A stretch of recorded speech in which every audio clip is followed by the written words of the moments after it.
So Bill Gates has said that AI would replace doctors and teachers in just 10 years. Is this true? Maybe. So context is everything that matters here. I don't imagine in 2035 in sub-Saharan Africa, we're not going to have doctors. I don't imagine that possibility. So when you factor in places that not only do they not have this wide technology, there's the reluctance or there's so many barriers to adopting this technology. If you're a doctor, you're going to be relevant in 10 years. What is going to change is the field of medical diagnostics. It's going to be way easier to know patient symptoms and patient's history. That's going to change drastically, I predict.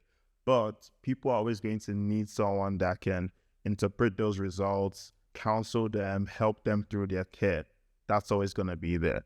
The second one is teachers. The internet has been around for 20, 30, 40 years.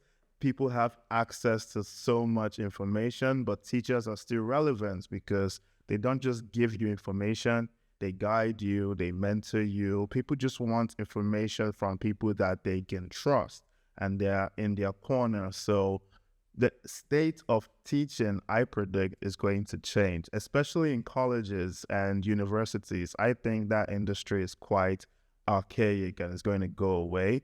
But teaching in itself, being a teacher, helping people by giving them information, LLMs and ChatGPT help people so much, but I think we're overstating it to say that the role of teaching will go away in 10 years. My prediction is that these roles are going to drastically change, especially when it comes to teaching. It's going to evolve over time, but we're still going to need teachers. And then when it comes to medical care, maybe places that are more developed, but in places that are less developed, you're still going to need doctors there. That's my take. What's your take?